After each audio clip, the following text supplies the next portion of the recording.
So gwyn úsla agus a cordja tá an áhas orm fáilte chorov galéir go dtí hacad of riag na Heran. Good evening, everybody. I'm delighted to welcome you all to the Royal Irish Academy for tonight's discourse entitled Light Illuminates Innovation in Medicine and Climate Solutions. So I'm Professor Pat Gyrey, I'm the President of the Royal Irish Academy, and also present here this evening our Academy Secretary, Professor Mary O'Dowd, Treasurer, Professor Mary Kelly, and the Academy's Executive Director, Dr. Siobhan O'Sullivan.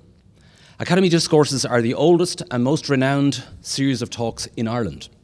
The first discourses were presented in 1786. That's quite a while ago. Historically, they were the occasion reserved for the most distinguished academics to first reveal and discuss their work in public. We now record these discourses and they are available on the Academy's website. Before we begin, we have some short Academy business to undertake. The minutes of our last discourse, the Nobel Prize on the Idea of the Universal, which was held on the 17th of October, were posted online. Since our members did not inform us of any issues with these minutes, I will take these as approved and I will sign the minute book after this course concludes. We'll welcome our esteemed speakers for this evening's discourse. A special Texan howdy to Naomi Halas, who's the Stanley C. Moore Professor of Electrical and Computer Engineering at Rice University in Houston. She's also director of the Smalley-Curl Institute, a world-famous institute at Rice. She received her undergraduate degrees from LaSalle University in 1980 and her PhD from Bryn Mawr College in 1987. She's co-founder of Nanospectra Biosciences, a company offering ultralocalised photothermal therapies for cancer based on her nanoparticles, and co-founder of SIGGI Plasmonics, a company with more than 100 employees currently deploying light-based chemical reactors for hydrogen production based on photocatalyst particles originally invented in Naomi's laboratory. She's a member of the National Academy of Sciences, the National Academy of Engineering, the American Academy of Arts and Sciences, and the Royal Society of Chemistry in the United Kingdom. The response this afternoon, or this evening I should say, will be given by Professor Brian Norton MRIA, who's Head of Energy Research at the Tyndall National Institute based in UCC, University College Cork. He was elected as a member of the Royal Irish Academy in 2016. Now to the discourse. So without any further ado, Professor Halas, over to you.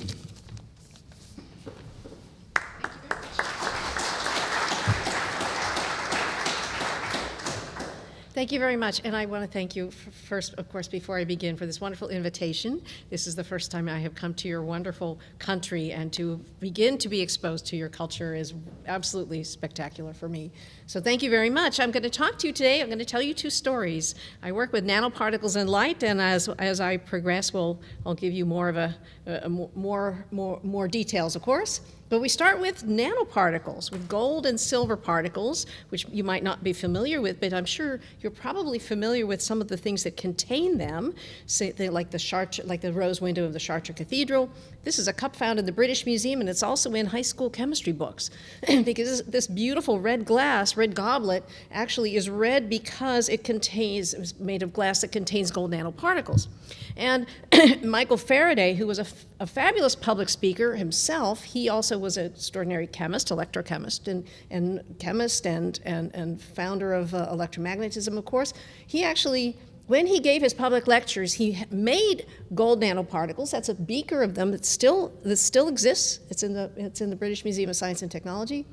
And he would carry this and he would show this solution. And what's unusual, of course, is this is gold, but gold at the nanoscale does not look gold, it looks red. And the first application of Maxwell's equations, right? Faraday's friend Maxwell, the first application was showing that gold nanoparticles, if they're smaller than a wavelength of light, they're not going to look gold, they're going to absorb green light and therefore transmit the complementary color. So this might seem all sort of esoteric or historical, but every person in this room has used gold nanoparticles, and they've used them multiple times. And you're probably wondering what I'm talking about. But that little red line that you see on the COVID test, or that you hope you never see on the COVID test, that is actually gold nanoparticles that are dressed with antibodies that are built to recognize the COVID antigen. And so the question is, what's next? What could we do with these small metallic nanoparticles that capture light so very, very intensely? They have on their resonance of the light at the wavelengths of light they absorb. The particle is the optical cross-section of the particle is hundreds of times larger than a physical cross-section of the particle. That's why they're so sensitively, that's why we can see so few of them when we actually do that, do the COVID test. That they're like big, they're like optical antennas capturing light much larger than the particle themselves. So years ago, decades ago now, I began to think a little bit about this structure, and this is again the goblet and the particles inside that make up this material. They absorb green light, and they give rise to this beautiful color. And I began to realize, and people had realized this too, but never had actually made it, that if you change the shape of the particle, change the shape of a gold particle, you could actually change the color that of light that the particle would absorb. And the simplest way to do this is with spherical symmetry, where rather than having a solid sphere, you make a hollow sphere, or the easy way to make a hollow sphere is not to really make it hollow, but to start with a dielectric particle and then surround it with a thin gold shell. If you can control the geometry, the inner and outer radius of that shell, then you could actually control the color of light that that particle absorbs. And it had been predicted decades before we did it, back in the early 1950s, but we decided to figure out a way in a robust chemical way to actually make particles in the, I will be showing you some of my students because throughout my talk, because you can't do anything as a professor if you don't have wonderful students that you can interact with. And both Steve and Rick were the two students who made these particles for the first time. And Steve took this idea and is now the CEO of one of the largest nanoparticle foundries in the world. So he has stayed with the idea of making nanoparticles for more than the last 20 years, about the last 20 years. So another aspect of this is the science. There's actually beautiful science that explains why that structure is tunable, and also explains even more importantly what happens when you take one particle and you bring another particle directly next to it. And it turns out that that this strong absorption property is a property called a plasmon. And all a plasmon is, you have any metallic nanoparticle, you have delocalized electrons, and light will drive these electrons, and they'll slosh back and forth at the frequency of the light, at resonance. And so you can think of it as a little oscillator of electrons that slosh back and forth at the resonant frequency. And so the plasmons are actually, since they're electron puddles, if you will, behave a lot like wave functions. So working with one of my main collaborator, Peter Nordlander, and one of his brilliant students who's now a professor at Yeshiva University, when he was a student, they began to think more deeply and about what does it mean to bring two particles together. And so their idea was that basically these large metal particles are 100 nanometers in size, very, very large. That's about 1/10 the size of a human hair. Right? That those are actually behave like really large wave functions, just the way we think about atoms coming together. Two hydrogen atoms come together to form a hydrogen molecule, and you have very different states for the molecule than you do for the states of the atom. The same thing happens if you build up nanoparticles and make other types of states, and that also explains why this core shell structure is actually a tunable nanostructure. So I will skip more. If anyone wants to talk offline about that, I'm happy to do that. But this idea that you can actually take any shape nanoparticle and now begin to predict its properties based on this idea that looks a lot like quantum mechanics, but it describes large metallic objects, large nano objects, was what inspired myself and all of my students to begin to make all sorts of structures that had different sorts of shapes. And one student in particular made probably 20 different types of structures that all look like atoms, all look like large mesoscopic molecules. So we actually call them artificial molecules because it's really the closest thing to an artificial molecule that you can make. So you've got things that look like molecules, look like cones, look like rings, all sorts of things. But all we could understand exactly how to describe these structures so well that we could just design them first on a computer and then go in the lab and make the structures. So we developed a whole family of things.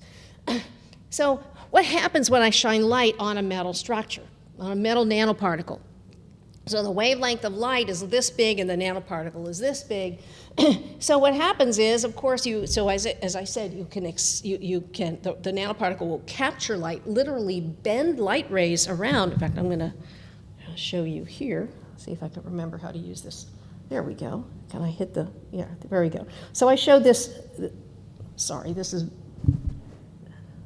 so this image down here on the first row, there we go, on the second row here. So this is basically an aluminum nanoparticle illuminated from above, and you can see how the light rays, these are the pointing vectors for the physicists here, how they literally bend, are captured by this much smaller particle and bend around and literally are reshaped.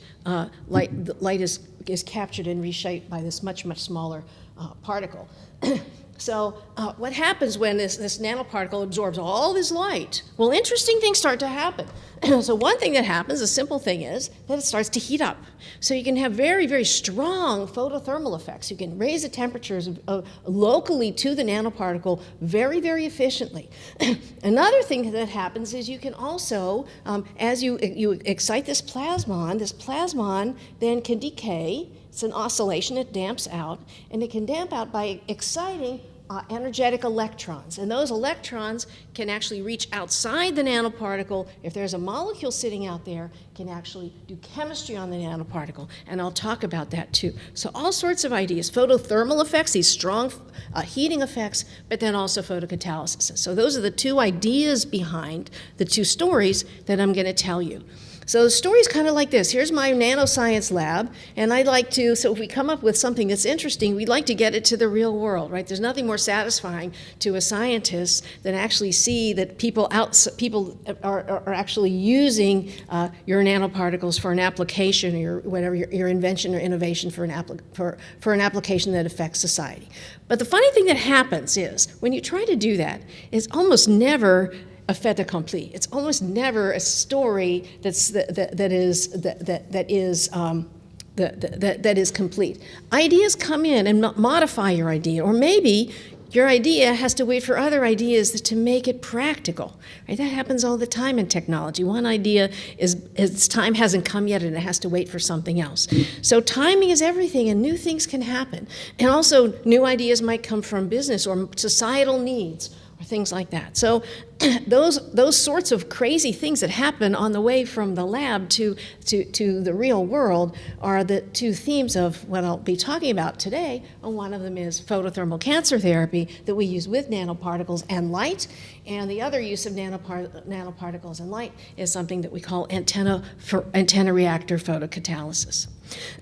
So one of the first things that we did with nanoshells, with these core shell nanoparticles that I mentioned earlier, was, since we can tune the color, we can tune the color that these particles absorb. We decided to tune to a special color, to the wavelength of light just beyond what your eyes can see, sort of the dull red color. If you've ever been in an emergency room and they clip a little thing to your finger, right? A little clip to your finger, and you see that red light, and it goes right through your finger, right? If that was green, it would just burn your finger. But it turns out that red light transmits through tissue much further than other wavelengths of light. That's called a water window, because we're basically bags of water, and those wavelengths of light transmit through water very effectively. And that's sort of what I'm showing here. We figured out that we could actually tune our nanoparticles to those special wavelengths, those special red wavelengths, where we are most transparent. So we're placing this absorbing particle that absorbs light really effectively in this region where we don't absorb light very well. And we is actually a wonderful collaborator, a bioengineer. I'm not a bioengineer, but it's really humbling to work with them. And so she and I, years ago, began to develop this ways in which we could use these near-infrared absorbing particles in living systems. And we developed several things, but the one thing that really captured our imagination and the imagination of many doctors and many other folks is photothermal cancer therapy. And it works like this. There are the nanoparticles. If we say take a mouse, this is a mouse study, so the mouse has a tumor on its side, and if we inject the nanoparticles into the tail vein of the mouse, the nanoparticles will circulate through the body, and they will eventually take up naturally, without any special antibodies or any special chemistry, they'll take up naturally into a tumor. And the way that happens is tumors have a very fast metabolism. And tumors have to grow their cardiovascular system, right, very, very rapidly to feed this rapid growth. And so they grow a very sloppy system of cardiovascular of capillaries, etc. And so they sometimes have openings, dead ends, and so on. So anything that flows into the circulatory system into a tumor that's this size will actually stay in the tumor, will be taken up naturally inside of a tumor, because sort of like a sponge. Okay. And so that actually has an effect called, it has a name, it's called the enhanced permeability and retention effect. And so if we take the nanoshells, inject them back in the tail vein, and the mouse has, as you can see in day 0, the mouse has a tumor on its side. They will, after several hours, the nanoparticles will take up in that tumor site. And so then you can irradiate the tumor through the skin. The light doesn't absorb the light. The skin doesn't absorb the light, excuse me. And you irradiate, then the nanoparticles will heat up, and they'll locally induce tumor remission. They'll destroy the cancer cells, and by day 12, the tumor is gone. And so we first did a series of experiments like this, and the remarkable thing was that all the mice survived. So nobody ever does a cancer experiment and the mice survive. They're supposed to die, right? They might die more slowly, but they're never supposed to just live. And they all live. So this actually created an economic crisis, because how are we supposed to feed and house these animals, of which we all assumed that they were all going to die within a month or so, but they were all lived their natural lifetime. So that was enough to start a company. We realized this is really quite an extraordinarily important effect. And so we started a company called Nanospectra Biosciences that moved through animal studies and manufacturing into clinical studies, into humans. And the question is, where do we want to practice this? What organ system will this work? Because it looks like it could work anywhere. And it could actually work anywhere except the liver, because the liver absorbs those same wavelengths of light. So the company started by pursuing head and neck cancer. That is a rare cancer. But then they moved on to prostate cancer, which I'll say more about in a moment. They did a first trial of prostate cancer in Mexico City, and it didn't work out very well. This was back in 2010, 2012, so it was quite some time ago already. But looking at prostate cancer did not work very well. So why didn't it work well? Well, it turns out before 2012, which is when they did this, you couldn't image inside of a prostate. You could image a prostate, so that's an image of a prostate gland. So a prostate gland is roughly 25 millimeters across, a little larger in older men. And you can see it, right? This is an ultrasound image, but you can't see any structure inside. And then there was a very interesting breakthrough in a field that was totally different from the things that I do, things that we do. It was in imaging technology. So some of my electrical engineers who do signal processing, they work in imaging technology. And it was something called fusion imaging, where they were able to take images from the MRI that are taken from a patient in an MRI tube, combine them with ultrasound, such that you would have highly accurate images of the internal structure inside of the prostate. So now if we can see inside the prostate, we see immediately, and you see where this red arrow is, there's a suspect region there. So we could apply then, if we want to perform a biopsy, because there's a concern, there's a heightened PSA level. So a patient they want to investigate whether or not there's cancer. So that's a region now that should be probed. And before that, there was no knowledge of that. So now there's a type of biopsy called a fusion biopsy that's based on seeing this special, seeing this more detailed knowledge. So the fusion biopsy is actually now built into systems by Siemens and Philips that build these big MRI systems, so that a practitioner can actually, in real time, can actually put a biopsy needle only in the suspect region, and with fusion guided biopsies, the number of correct prostate cancer diagnoses increased by a factor of 2. Is considered an absolute revolution in the world of urology. So now here comes, so if you don't know much about prostate cancer, which I find hard to believe. I mean, it's such an incredibly common cancer. My father was a prostate cancer survivor. It is the most common non-skin cancer in men. So 1 in 9 men will be diagnosed in their lifetime. And if you have a primary relative, then the risk goes up. It is a very familial cancer. And it is, people say, well, people die with prostate cancer, they don't die of prostate cancer, but that is not true. It's responsible for, that's US numbers, so sorry about that, but it is actually still the second most deadly cancer in men. And so there's a huge interest in, can we do not just accurate biopsies, of course, but can we go beyond that and go to therapy? So I just mentioned this fusion-guided biopsy, big improvement, so much better. Now, the young guy who developed this, so here's a doctor. He was actually a researcher. He was a postdoc, a researcher at NIH and working on this imaging, this fusion imaging software. But he's also a doctor, and he's a urologist, and he's studying, his focus is actually prostate cancer. So he's very interested in this while he's developing his biopsy. And then there's this other guy, okay, and he is literally my neighbor. His office overlooks Rice University campus. He was a urologist. He knew about our technology, and he said, hey, wait a minute. If you can, with this new technology, if you can place a biopsy needle very accurately, maybe you could place an optical fiber very accurately. And if you have these nanoparticles infused inside the tumor, then the optical fiber will illuminate just within this region where the prostate is, and this localized light will actually be very effective in destroying the tumor within the prostate. And why is that important? It was showing you mice when we were shining the light through the skin.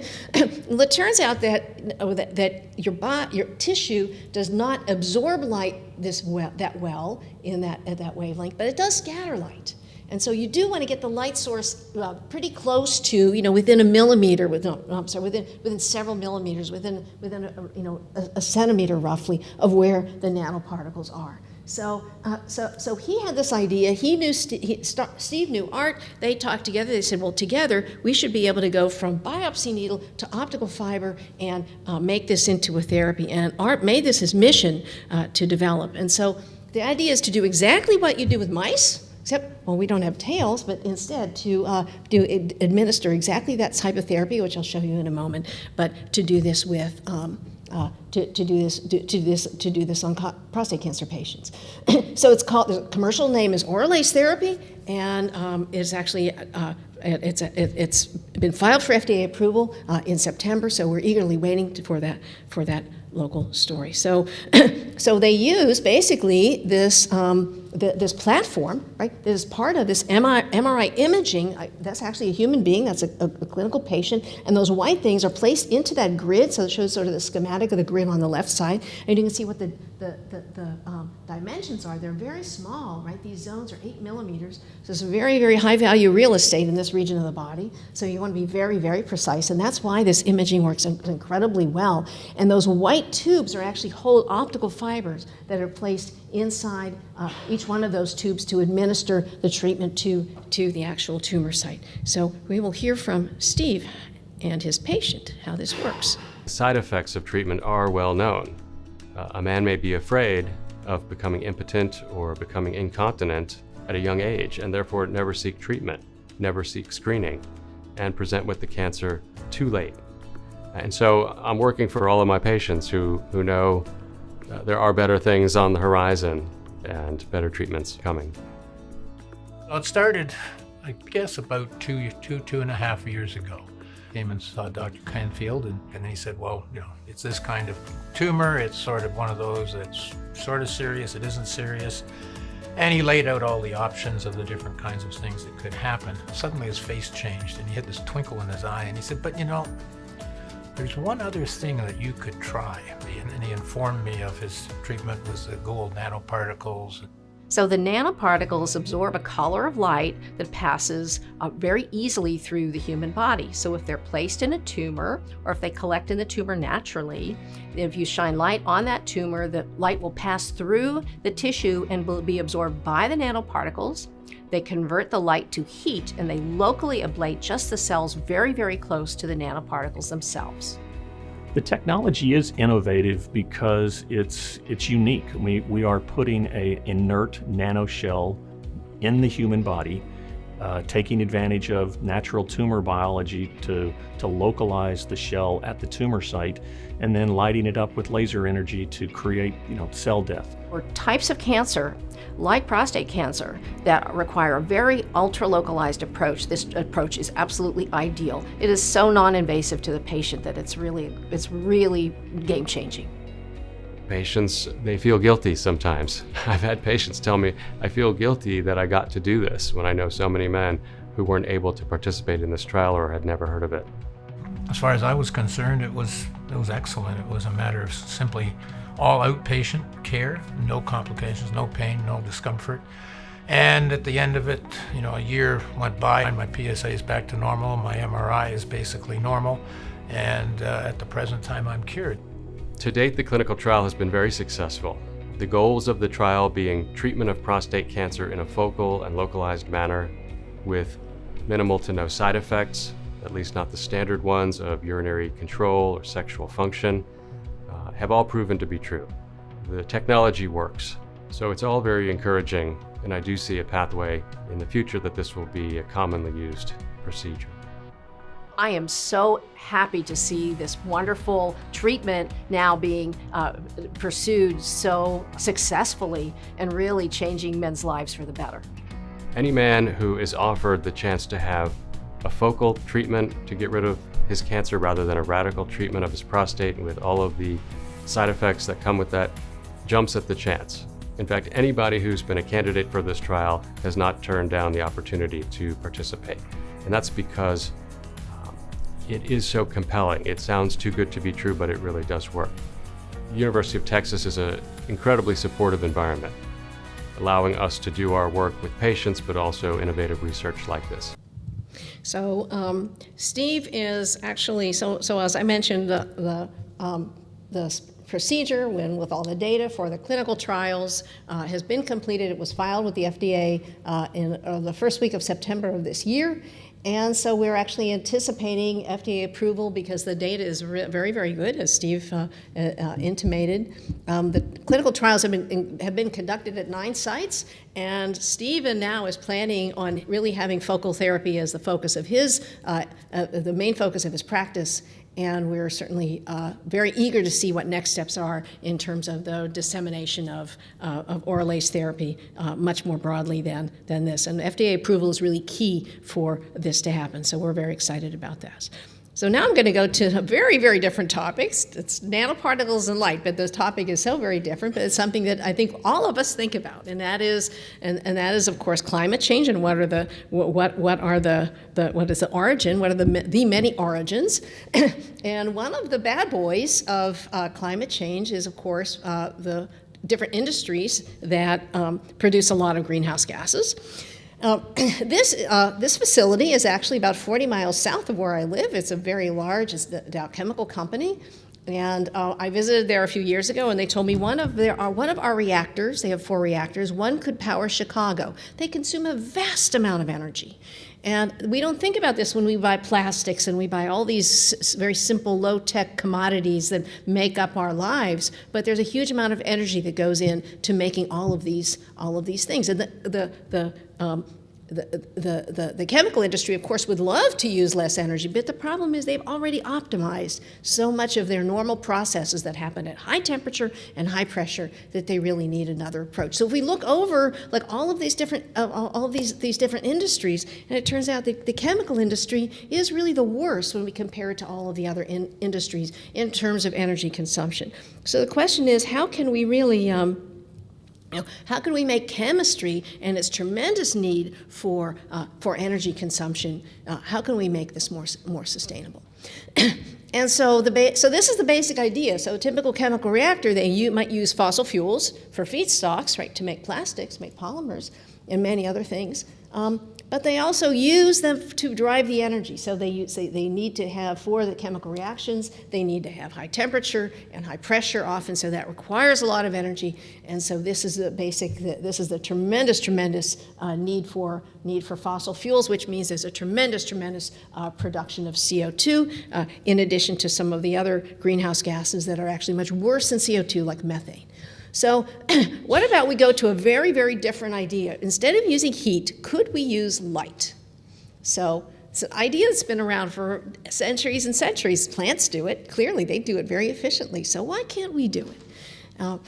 So this is the basic idea, and this is based on, so this idea, I'll tell you more about where this idea came from in a minute, but this idea is basically to have a chemical reactor, so you have your feedstock go in, you have to have some kind of molecules to build your whatever your product needs to be, but instead of applying heat, you're going to apply light, and we have a wonderful breakthrough, and that is light-emitting diodes, which have extraordinarily high efficiencies, going from electricity to light, 80%, 90% efficiencies, and so that's something that could be, if we can figure out the right way to deliver energy to a chemical reaction. So I'll show you a simple way to do this. It's a really, really simple chemical reaction. If you know no chemistry, you will still understand this really easily. So this is a hydrogen molecule, okay, H2. Oops, I'm sorry about that. H2, and we're gonna dissociate it, make hydrogen atoms. And that's a very energetically costly process, usually because H2 is very stable. It's like helium. And so normally this happens at very high temperatures, but we're going to do it at room temperature. And we're going to do it at room temperature using light. And again, we're going to start with a gold nanoparticle. And we're going to use that effect that I mentioned before. I excite the gold nanoparticle, and I generate a plasmon, this oscillation of the electrons, and then that oscillation is going to decay, and then it's going to generate an electron which is going to jump onto the hydrogen molecule and dissociate it. So let me explain how this works. So here's our hydrogen molecule. It's flowing over a gold nanoparticle surface. And it only weakly associates with the surface, barely sits on it.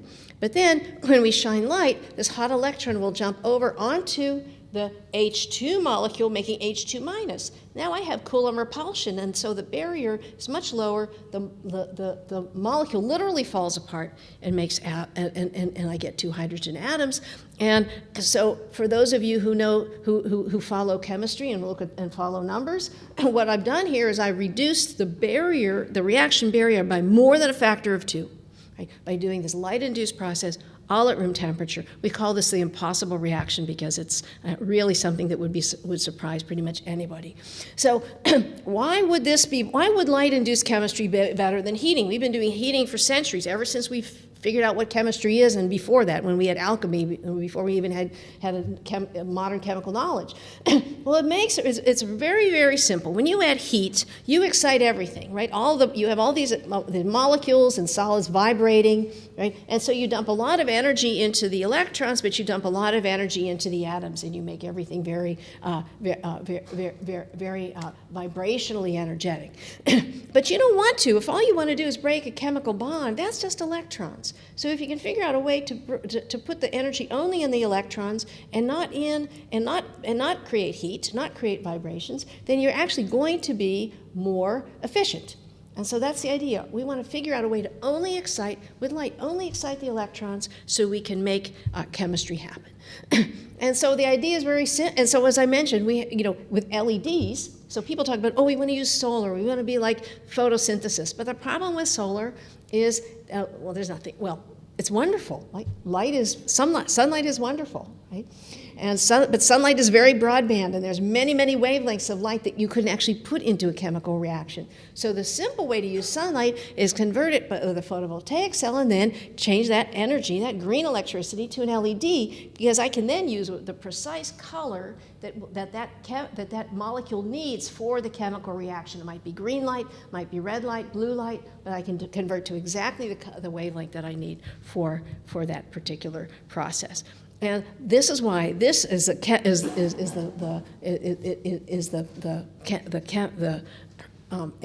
breakthrough that really makes this very useful. And so we came up with this idea that not just using gold nanoparticles, and the gold nanoparticles are not enough because nothing sticks to gold nanoparticles. We need a nanoparticle that can harvest light, but also can grab a molecule so that we can do the chemical reaction with light, but on that molecule. And so we have this idea that we call an antenna reactor. So the nanoparticle, so in this case it's aluminum, it can be copper, it can be gold or silver. We use mostly aluminum and copper.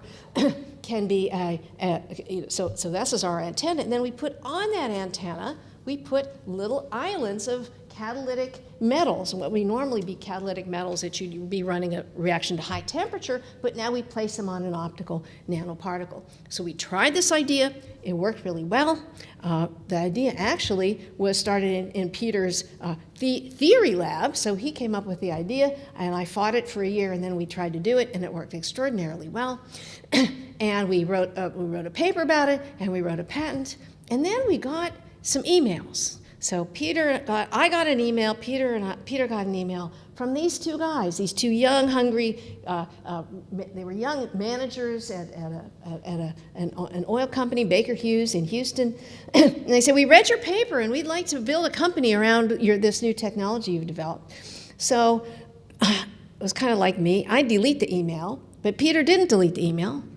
And he met with them, and then he calls me up 10 minutes into the meeting and says, you've got to meet with these guys because these guys are the real deal. They understand this, and they can really do this. So I met with him, and then our company, Syzygy Plasmonics, was born. So what a strange name. The Syzygy is actually the best Scrabble word ever, but Syzygy is also the alignment of 3 planets. So those of you who know astronomy, it's the alignment of 3 planets, but the planets are concepts: energy, technology, and sustainability. That's the syzygy. That's the 3 ideas that fold together, and that's why these guys are kind of astronomy nerds. So they picked that for the name of their company. Hydrogen is the most abundant element in the universe, and it is an essential part of the world that we live in. It is used to produce many of the products that we use every day, like gasoline, plastic, and glass. It can also be used to generate clean energy and provide a sustainable future for our planet. Syzygy Plasmonics has developed a revolutionary new way to produce hydrogen. We are developing a first-of-its-kind chemical reactor. This reactor allows us to produce chemicals such as hydrogen at a lower cost and with fewer carbon emissions than is possible today. Our reactor contains a new type of material that was developed at Rice University. This catalyst material represents a revolutionary breakthrough for science. It is a highly specialized photocatalyst, and it allows us to perform chemical reactions with light. This means that we do not have to burn fuel, which helps us to reduce emissions. And we can use simple materials like glass and plastic, which helps to reduce cost.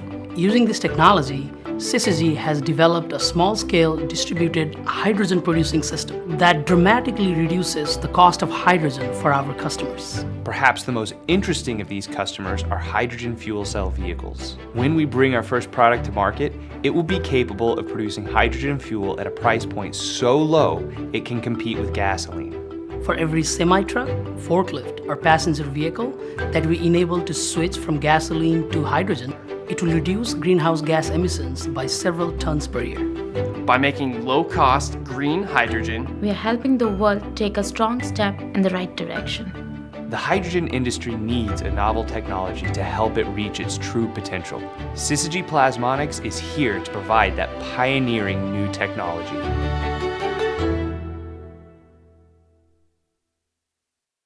I love to see this. I love to see that video because those were the first 5 employees in Syzygy, which is now has more than 100 employees. So the question is, what are the important reactions for what they want to do? So one of the things that people talk about when they talk about the hydrogen economy is how do you carry hydrogen and how do you store hydrogen?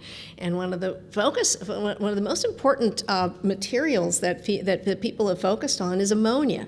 So you hear a lot about how the energetic cost for synthesizing ammonia, but ammonia is very energy dense, right? You only have 1 nitrogen atom and 3 hydrogen. And so even though it might, and of course a lot of people are developing new ways of making green ammonia, but using ammonia, and it's safe, it can be transported in ships, it can be transported very easily and safely.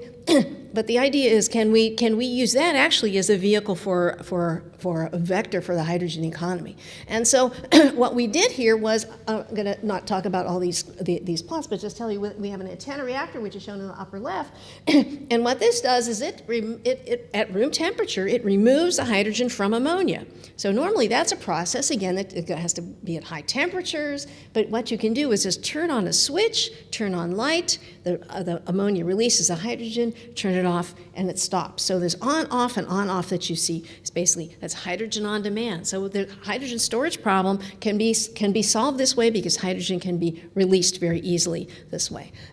So another way, the second reaction is using methane. So this is a process that virtually the entire, so most of the hydrogen that is made in those big chemical plants is made using methane. It's a process called methane reforming.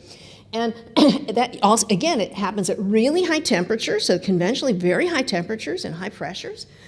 But here we can actually do this without an external heat source, with light instead of heat. And here we have, again, light on, light off. You can remove the hydrogen from methane, and you can release it. And the efficiency is very high.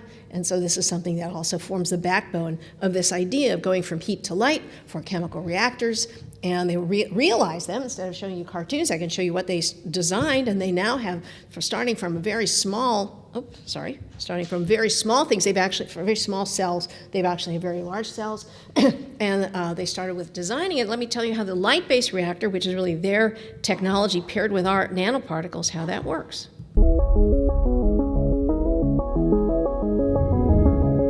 Syzygy's photocatalyst is a nanoparticle system that is made up of two parts.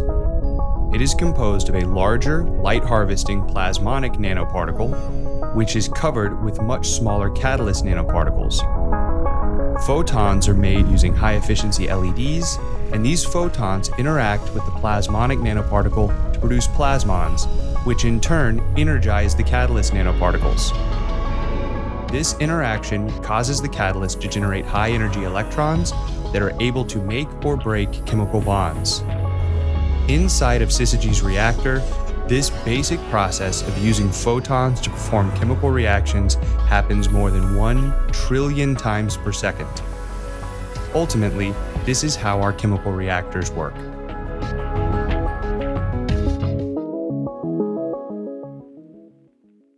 So they've gone, as I said, from very small reactors to larger cells to where they are today, which is actually their first product. So they've tested their first product, and it's named Rigel, which happens to be the blue giant star in the constellation Orion, because these guys are astronomy nerds.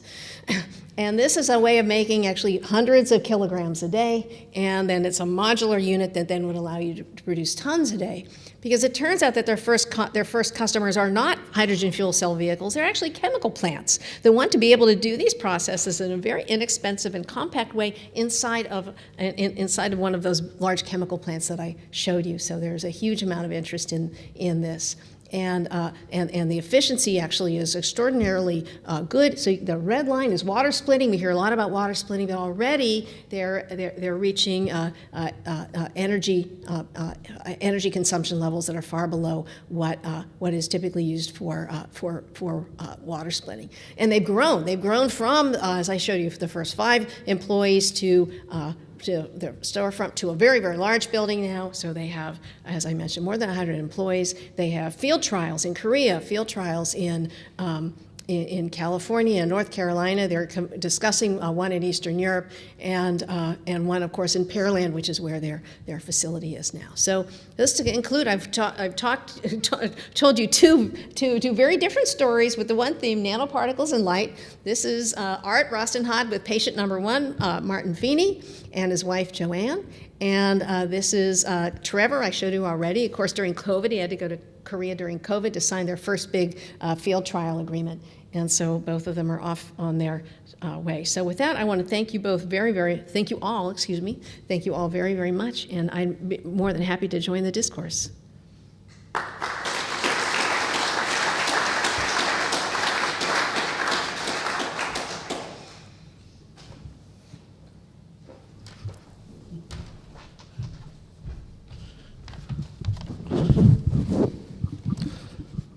I try to avoid disturbing the slides here.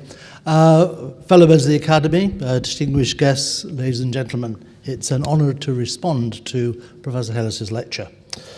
It's been said that science is discovery, engineering is application, and innovation is product. And Professor Halas's lecture has addressed all of these at the highest levels. Not only does her work span all these so-called technology readiness levels, but also it is truly and intrinsically inter- and adisciplinary. It shows you the benefits of collaboration, the synergies of taking ideas from other fields, perhaps lessons for Ireland in looser, informal collaborations, again, across institutions, and particularly the benefits of not discarding unsolicited emails. We've been taken through the story of plasmonic nanostructures and plasmonic processes. The key discovery here is that nanoparticles can be, by altering their shape and structure, have tunable plasmonic resonances. Two particular applications have been highlighted: prostate cancer treatment and very differently, hydrogen production. And I think it's interesting that one idea can have quite diverse and almost unimaginably connected links. In prostate cancer treatment, the particular benefits arise from being almost non-invasive and minimal side effects. And perhaps it's interesting to see whether these kind of techniques can be applied in other areas of subdermal disorders, both in terms of treating and also in terms of diagnostics. And there is active work by colleagues who are in the room here in that area that might come up in some of the questions later. Turning to hydrogen, hydrogen can be controversial. Hydrogen produced by solar and wind generated electricity is always likely to be more expensive than using the renewably generated electricity itself. This means that hydrogen is not necessarily a panacea or a silver bullet for the challenges of future sustainable development. However, there are particular applications for which it is very, very useful, very particular. They range from freight to shipping, through to interseasonal energy storage for electricity production in the depths of winter peaks, so you generate the hydrogen in the summer and store it, through to hard to decarbonize processes, and they range from steel production, cement production, chemical production. So hydrogen is critically important in these areas. And the application of hydrogen to the hard to decarbonize chemical process is critically important. In the system that Professor Halas has described, one sees light moving from PV through to LEDs through the process. And one thought that occurred to me is, could you actually use the same kind of phenomena, perhaps using quantum dots or maybe other quantum species, other nanoparticles, to, by upshifting and downshifting the solar spectrum, modify it to actually produce the energy that's required in the process, rather than the PV to LED combination. Then the two may end up being very similar in terms of system and cost, but I think very interesting to explore whether that combination allows that. Then you'd have a very portable process that uses the energy much more directly at site, and that also might apply, possibly, to the ammonia decomposition, the hydrogen demand, that actually can be met from resources at the site directly from the use of solar radiation and perhaps other particles. That might lead to a system where you have multiple layers of nanoparticles that are both converting the light and then doing the photocatalysis. So maybe something that might come in questions as well. Today, interestingly enough, was launched an Irish quantum strategy. And whilst a lot of the focus on that is actually on quantum computation and the underlying systems that will, and technologies and new materials that will underpin that, one should perhaps take a lesson from this lecture that things that might have one application and have one direction can have a completely different application which is equally valid somewhere else. And allowing those people who might think they're working on quantum computation very loose collaborations with entrepreneurs, with medical people, with a whole range of disciplines, so that you see today the kind of interdisciplinarity between physics, chemistry, medical sciences, business, entrepreneurship, etc. Allowing that to develop from that means that you might see outcomes that you don't anticipate, but you'll certainly see outcomes that are valuable. It's been an honour to respond to Professor Halas' fascinating and insightful lecture, and happy to participate in the questions. Thank you.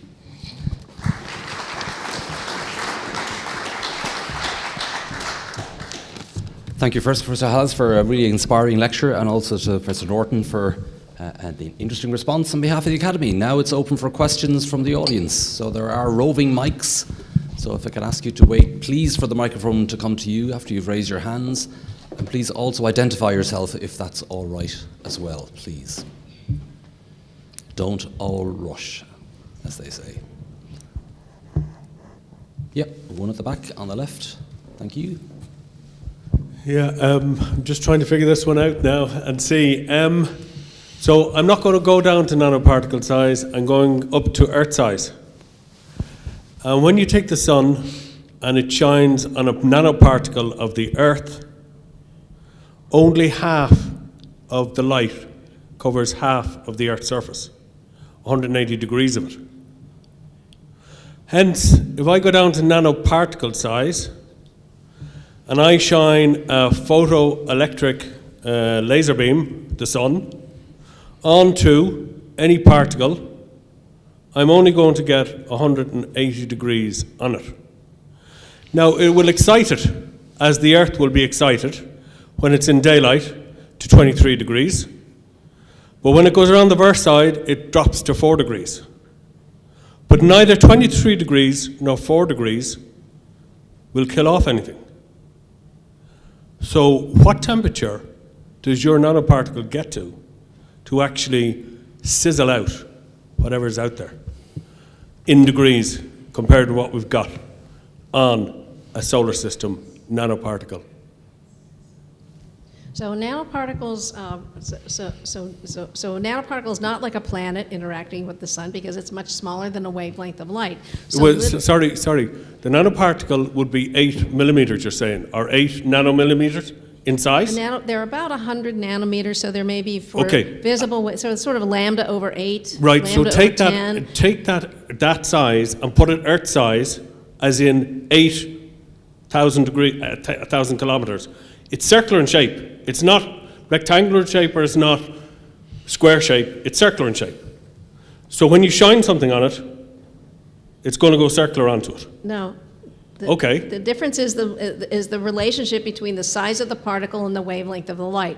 So when you're talking about a planet, the size of the wavelength of light is much, much smaller than the size of the planet, right? But here you have, this is sub-wavelength optics. It's not ray optics, right? So a nanoparticle that is much smaller than a wavelength of light, right? That interacts much differently than if it was much larger than a wavelength of light. So you don't have a dark side of a particle. You have this complex. I think I showed this earlier in my talk. I can go back to that if we want to do that.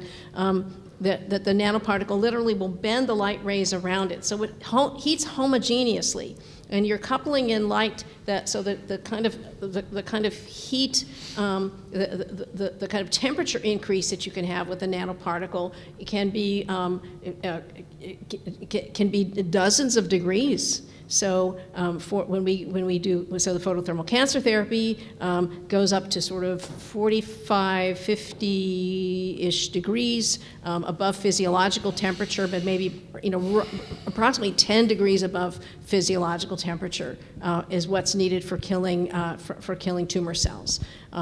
We find that when we do chemical reactions, we don't necessarily have an external heat source, but we do have photothermal heating, but that photothermal heating is not sufficient by itself to run a chemical reaction, and we've spent 5 years demonstrating very, very clearly that these are not thermal reactions that happen on a nanoparticle, they're actually electronic reactions that happen on a nanoparticle. So this is something that we have been, and like any new thing, you get challenged. You get challenged like crazy by people who say, no, you're wrong, no, you don't understand it. So we have spent a huge amount of effort over the last 5 years really critically trying to understand this. So heat is generated also, but the heat is actually, it will of course help the reaction, but it doesn't particularly provide the mechanism for this reaction. These are not ground state reactions.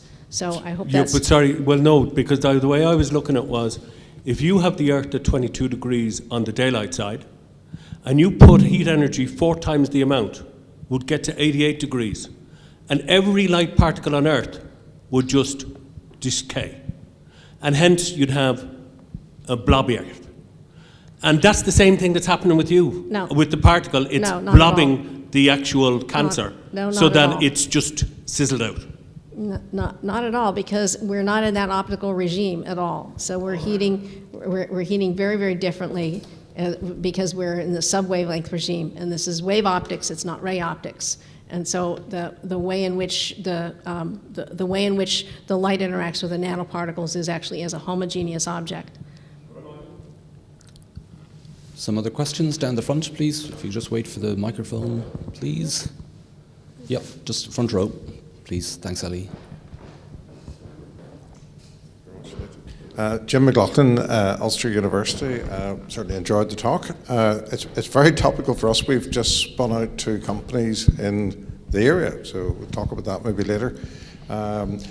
I wasn't involved in the spin out. I was involved in the technology transfer part of it and sort of trying to help out with some bits of that. But the question I ask, my own background would be nanotechnology. The question I asked really, and I continue to ask, particularly in areas where you're trying to kill the tumour, and you have a cluster of nanoparticles there, and you're wanting to have photothermal effects, maybe raising it by 2 or 3 degrees, I would have thought, right? But you're going to get a spectrum in there because of absorption effects that you get in the front row as opposed to the back row. Now, understanding that you're putting optic fibers in at a point and you're trying to diffuse light as much as possible throughout, how can you be assured that you're getting enough? You know, you need your 3940 to break it down, but could you be incubating if you were? So you're incubating the tumour as opposed to ablating the tumour properly if you weren't getting the thermal distribution right. No, thank you very much. And that's something we worry about in incredible detail with that. We do actually do temperature dependent. So there's a gradient MRI methods that we can actually use to temperature map that process. But what we do, I didn't make that clear during my presentation, but what we do is we have, so I showed you this grid and the optical fibers that go into that grid have a diffusive tip that's about a centimeter long, where there's no cladding on that optical fiber. So that optical fiber basically it glows. And what happens is, to do the treatment at each of those points in the grid, there's a Z control. So the ablation happens at well-defined depths. So you might have 20 pulses here and 20 pulses here, 20 pulses here, and move through in the Z direction. So you're actually very, very homogeneously treating the volume and also monitoring the temperature. So this is at this point, because we've actually been doing this now for years, right? We know exactly how that procedure really works from the point of view of, say, tissue phantom. How would you actually, how do you, effectively fill a volume, okay, with light, so that you can actually access that specific tumor shape within the prostate? Great question. Great comment. You're competing sort of with a laser ablation technique that sort of nearly tries to overkill if it's taking out a tumor. So it's a massive, really, pulse and blast that's causing ablation. So that's the competition, is it? There are people who do yes, I think it's called HIFU. There's a high frequency ablation where they use only the laser. So the laser energies that are used here are well below the intensities that are needed for ablation. So there is virtually no heating that is due without the nanoparticles present. So the nanoparticles, so the temperature is about 20 degrees where they're raised in that region, right? About 20 degrees. But then if the nanoparticles are not there, the temperature would go up maybe 2 degrees. Okay. So it is. So yeah. So it's a well understood ablation. It's clearly in a thermal ablation process, and it's. It also has, interestingly, it has an immunostimulatory effect, because we followed the tumor regression. So the tumors are treated one day, then the clinical trials they're treated one day, and then they're imaged at 3 months, they're imaged at 6 months, they're imaged at 12 months. And something that's very interesting is sometimes the tumor, there's still residual tumor that's left at 3 months, but then at 6 months it's gone. So there seems to be also an immunostimulatory effect, has not been studied, but that's very exciting to see, because if you see the tumor at 3 months, it's going to be bigger at 6 months. So the fact that it's smaller or goes away is something that's really quite extraordinary. And the success rates really are above 85%. So they're really bearing out that this is very effective. Great, thank you very much for the question. Again, Susan, perhaps on the right, and then we'll come back over to the left, please. Thanks, Susan. Hello, thanks very much for a wonderful talk. Susan Quinn from University College Dublin, School of Chemistry. So I have a question that follows on. Is it possible, or is it a requirement, you have volume space that you're going through this iterative Z plane, to determine whether or not sufficient gold has been taken up before the procedure starts, right? So maybe you could give the dose, but for some tumors, it's, you're exploiting the leaky vasculature, you take up a lot, but for other patients, maybe not. And do you account for the actual amount that was localized and the effectiveness of the process, or can you do that? Great study, a great question. So in the first clinical trial, that was actually the image that I showed you of the grid. That was a figure taken from the first cohort of patients that we reported on. When they did that procedure, they also did a biopsy so they could remove the concentration. They knew what the concentration of the nanoparticles was in the tumor. They've also So it took 10 years to go from the mouse treatments to this. And so the first clinical trials were actually dosage. They weren't actually ablating tumors. It was for patients who were willing to do experimental treatments to just see if the dosage regime that worked for mice, you just scale that up to a really, really big mouse, which is us. Does that same concentration regime work for us? And so for the prostate, right? This way we have to focus specifically on, this is prostate where Gleason score 7 and below, so it's a relatively early stage prostate. So within that context, they have a very, very good understanding of what the nanoparticle concentration is. So it really is an optics problem and an optical delivery problem at this point.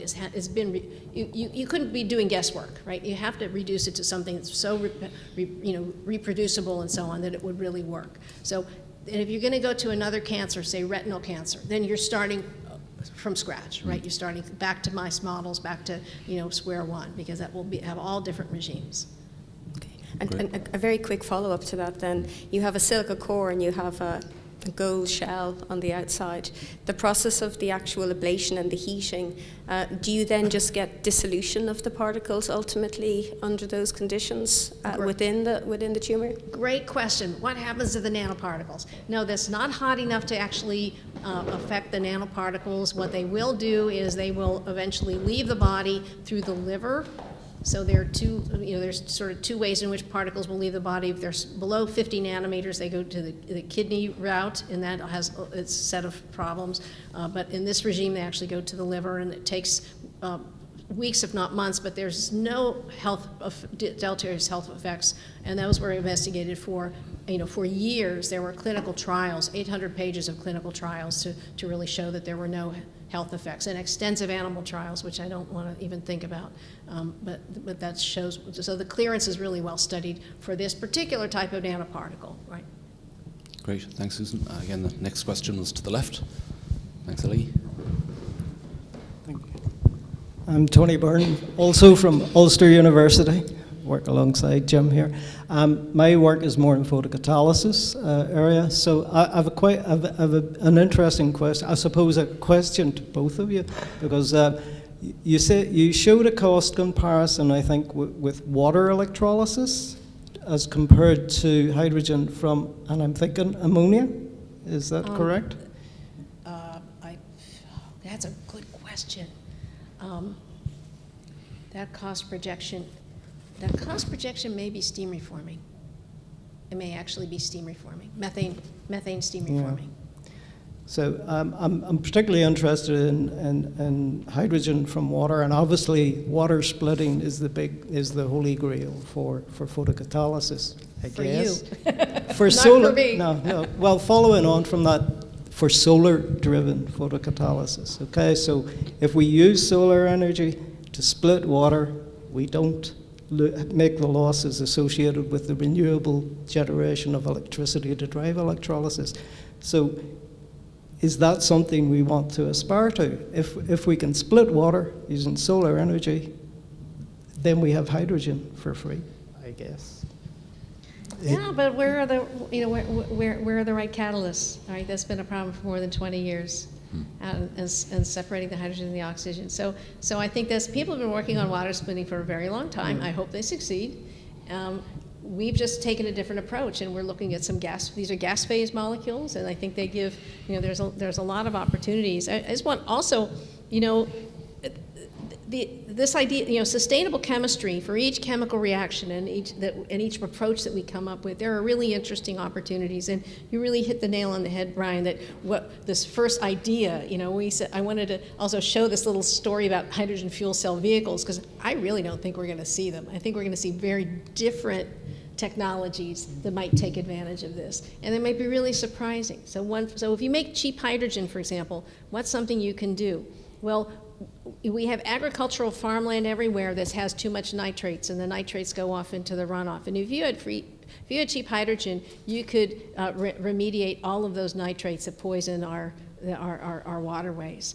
There's something that's completely in a totally different area. But if I could make cheap hydrogen, if I could make it in anywhere I wanted and not at a chemical plant, then that's actually, you can start to see other really interesting solutions that help us with sustainability, but don't necessarily solve the specific energy crisis. So who knows where some of these things will go. I mean, I would like to see, as you know, these things, so in California, there's a lot of push to go to a hydrogen economy, and they're really focused on water splitting, but they're open to the idea, well, methane is 25 times worse than CO2. If we can consume methane, that's actually very good, a very good thing. Ammonia is also something that, the entire Pacific Rim really has no hydrocarbons, and so they really think ammonia is the right way to go. The maritime industry is looking at ammonia for hydrogen-fueled vehicles. In fact, you can actually run diesel engines, right? You can run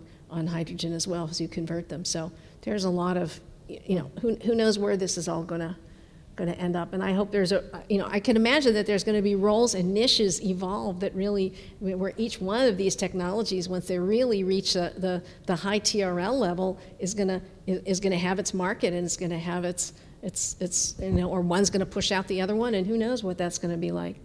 But we need a lot of them, right? We need a lot of good solutions and variations of solutions, and a lot of people thinking about this. That's what we need. Brian, would you like to add to that? The direct production of hydrogen solar has long been a goal of many researchers. I'm reminded that Michael Gretzel of APFL 40 years ago was working on that, and then accidentally invented the organic solar cell. And then that became, and he still wants to do, direct production of hydrogen. There's lots of issues. Catalysts, getting the right spectrum, durability of materials in UV light that are the catalysts as well. Whether you can do spectral modification that is also durable. Whether you can apply concentration so that you get perhaps a multi-layer system similar as you see in a multi-junction solar cell. All these lines are being pursued, and yet it stubbornly refuses to leave the laboratory. So, but I do think there will be a breakthrough, and I do think you will see those kind of systems in time. And then, as with many things, it's how they compete, economically, production-wise, etc., against a variety of other technologies. But it is, I think, a serious area of research, which I think increased work on different nanoparticles, and actually some of the processes we see today will lead to some of the solutions there. I think plasmonic processes might be a particular thing to focus on as possible trade-off. There's a lot of work on that, with also a lot of ideas around biomimicry, although I get some personally skeptical around biomimicry approaches, because if you think about photosynthesis, it's a very inefficient process because it doesn't have to be efficient. And so taking that line of thought is a bit like hoping that the computer will come out of endless reinventions of the typewriter. It's not going to happen that way. So I do think there there's looking at perhaps different approaches and bringing some of the more eclectic approaches together might be a solution. So as a chemist, I have a question myself, and standing here, I have the opportunity to pull up the slide that I wanted to talk about, so it's actually there. Yes. So in terms of not just the design, perhaps also the consistency of synthesis of these things, so you pulled up the group 8 metals there and say, well, there's the transition metal reactor. So is it a combination of metals that's used as the 10A? Is it just one? Which one? Why? And in terms of the synthesis then, what about the consistency of synthesis? Does it matter about the dispersion of the metal?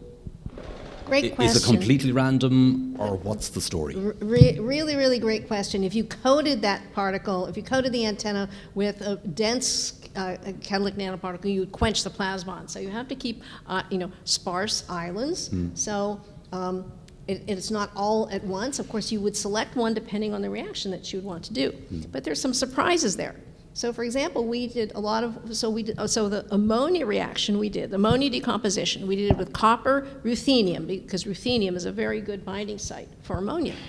And then my student decided, well, why don't I switch out ruthenium for iron, which it turns out is 100 times worse catalyst than ruthenium. Horrible. But as a photocatalyst, they're equivalent. They're actually equivalent, because the photocatalytic process is very different in a very simple way. When you have light and you excite a plasmon, those electrons also kick off the product, so you have a natural desorption, right? The reason we pick these really expensive platinum group metals is because of the Sabatier principle. It's because you have to pick, it's a Goldilocks problem, to use more common language, right? You have to pick something that will bind a reactant, but not so strongly that it can't thermally desorb. And you're a victim of that. You have to, that's like you have to just find the right metal. But in the case of an antenna reactor, you have an active desorption. It's the plasmon, the hot electrons created in the plasmonic nanoparticle that will actually kick off the product once it's formed. So it's no longer the rate-limiting step. And that has a profound effect. So first of all, it changes the reaction pathway, it changes the rate-limiting step of the reaction, it lowers the reaction barrier profoundly, but also it keeps the catalyst clean. In fact, at Syzygy, they build antenna reactors like this, and they run them for 1,000 hours, and then they run them for another 1,000 hours, and they have no idea what their catalyst lifetimes are, because they don't coke. They don't have deposition. So eventually, in industry, when you may have a thermocatalytic reaction, you run so many reactions on it, and you get crud that builds up. And it does, because it doesn't desorb. You rely on this the thermal desorption to kick off the products. And so coking is basically just carbon that sticks to the surface. And when you're running a reaction like methane, reforming, and you have carbon on the surface, and the carbon polymerizes. Well, here we desorb the carbon, we kick it off, and so the catalyst stays clean, and they actually have no idea what the catalyst lifetime is, because it just stays clean. So it's a different process. There's a lot of obviously very similar chemistry to well-known chemical reactions like something like ammonia decomposition, but there's important differences because there's a physical process here that doesn't exist thermally that does exist here. And so we're trying to, in the lab, trying to understand that better and understand how we can use that. But we see it in virtually every chemical reaction, and for us that's very exciting, because one of the biggest problems is in consuming, you have to use very, very platinum group metals, very, very expensive platinum group metals in the chemical industry, and then you have to recover them and reuse catalysts and so on, because they deteriorate. So this looks very differently in the plasmonic photocatalysis world. Right, yeah, because certainly in synthetic organic chemistry, a lot of people are using photocatalysis in metals like that to convert an NH bond into a nitrogen-centered radical and then using that radical. Do you think your process works via radical chemistry or not, or do you know? Well, it depends on the chemical reaction. So one thing we have not done is gone into liquids. We're doing very simple gas phase molecules, but that's sort of one of our next steps. Is we'd love to go into to liquids. And there's also another interesting aspect here. So if you excite a plasmonic nanoparticle in a liquid, you can also generate electron that then gets captured by the solvent. So you can make solvated electrons, like the Birch reduction. Yep. Right. So instead of throwing a hunk of sodium into something, right, you actually can just with light turn on lithium. Sorry, wrong. I know that because metal, yeah. I know that because the bench I worked at as a postdoc was the bench where Birch discovered the Birch reduction. So I'm never going to forget that. So I can give you a little bit of history on that, perhaps at dinner. Wow. So, yeah. Okay. Yeah. Okay. Good. Any other questions? Oh my gosh. Okay. So I need to ask one question for you to ask 5. So again, way at the back. Yeah, you have the microphone as well. Well, off you go. Okay. Stefan Andersson Engels from Tyndall National Institute in Cork. So I'm working in biophotonics, and I would like to get back to that if you don't mind. Very inspirational presentation, by the way.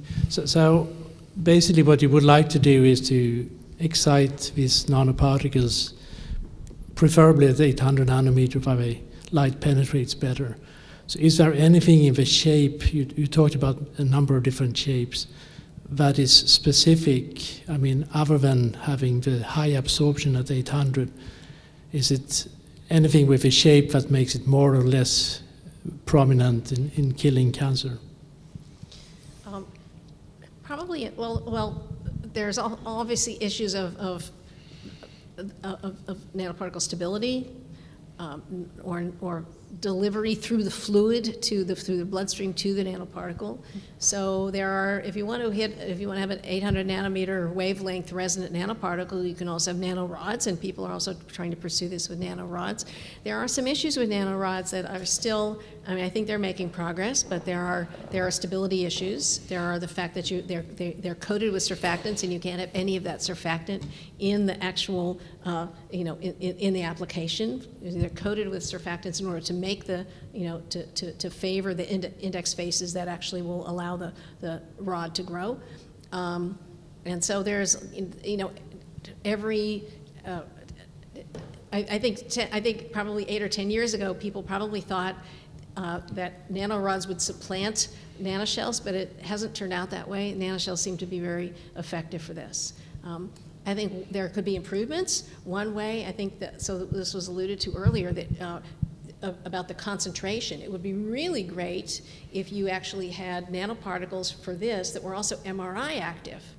And so we did a crazy set of experiments where we put gadolinium oxide inside of the nanoshell, and that to make them MRI active, for experts on MRI contrast agents, that makes no sense, but it does, because there's a higher order effect. So if anyone is MRI active, is an MRI contrast agent expert in the room, I refer you to some of my my papers on this topic.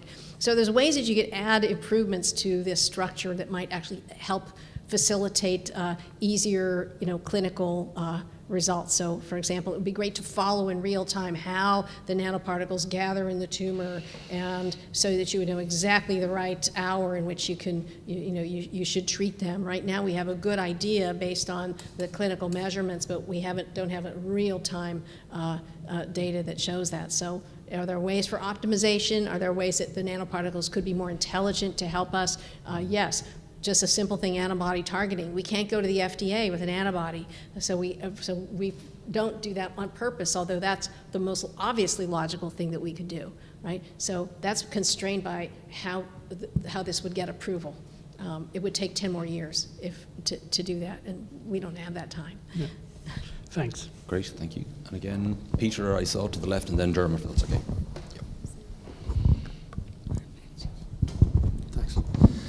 How you doing? Peter Byrne from University College Dublin. Really enjoyed it. Thanks a lot. One of the things I was interested in was you were talking about how you're able to avoid the energy that's being provided through your radiation, avoid wasting that energy as vibrational energy. Could you just talk a little bit more about how does that work? How are you able to prevent what I would say is electronic energy being converted to vibrational energy. I'm sorry if I made it sound that way. We can't prevent electron-phonon coupling, okay? Yeah. But we're not. You know, if you apply energy thermally, you heat all of the vibrational states. So what we're doing is, this is not a ground state process. This is we're on the excited state potential energy surface. So we go to an excited state, and then we're able to directly access the electronic state. And if then it becomes vibrationally hot, if there are vibronic effects there, that's, you know, that we're not trying to avoid that necessarily. We're just taking a different reaction pathway. So I'm sorry if I made it sound that we were somehow turning off phonons, because we're not turning. I can't do that. Yeah. Okay. But how we thanks. deliver Thanks a the lot. energy, right, allows us to sorry for the pun, focus on the electronic. Yeah, great. Thanks a lot. Great. Thanks, Peter. And again, Ellie, over here to the right. Dermot, midway. Yep. Thanks, Zoe. Hi, Dermot Brome, also ECD. So the plasmonic antenna compensates for the weak EPR, it seems. For the what? I'm sorry? So the EPR effect is quite weak, so the deposition isn't great. Is prostate particularly suitable in terms of how much you get deposited, and also in the homogeneity of that deposition? You kind of hinted at an answer or addressing that question in the MRI reply.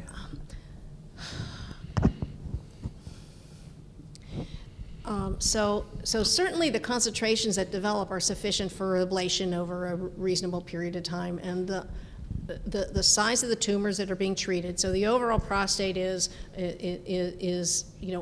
25 millimeters, right? It's an inch in diameter, and typically, in this kind of treatment, you've got several tumors within that size. So the tumors themselves are maybe, on the order of, at the most 5 millimeters, really, or no, I shouldn't say that. The most maybe would be, half the diameter of a prostate. That would be the largest size. So within those tumor volumes, the distribution of nanoparticles is likely to be relatively homogeneous. I mean, if you look across cancer, different stages and different organ systems and so on, you can find obviously hypoxic regions where there's no blood flow, so you wouldn't be able to get nanoparticles. So there's always problems where there are issues. Somebody's showing a sign up for me. So, yeah. Okay. Okay, thank you very much. Thank you. Okay, so perhaps we'll leave it there if that's okay. A sincere thank you to Naomi and Brian for really a most enjoyable, interesting academy discourse. And what I always like about the discourses, which you don't always get at academic conferences, is sufficient time for questions and answers, because there's none of this, you've got 2 minutes, 2 questions, and you're out of here. It's a long way to come from Houston to Dublin without having sufficient questioning. And thank you very much for dealing with all of the questions, and I hope you found that particularly useful. I'd like to thank our Secretary of the Academy, Professor Mary O'Dowd, for organising the Academy's discourse programme. The next Academy discourse, entitled Grange Gorman, From the Era of Neglect to the Era of the Asylum and Back, ? Will be on Wednesday the 13th of December at 6 o'clock with Dr. Brendan Kelly, Professor of Psychiatry at Trinity College Dublin, in conversation with Professor Katrina Crowe. So details of this event are on the Academy website, www.ria.ie, and I hope that you will be able to join us then. Thank you all for attending this evening's discourse, and do please join us now for refreshments in the front room. Thank you very much.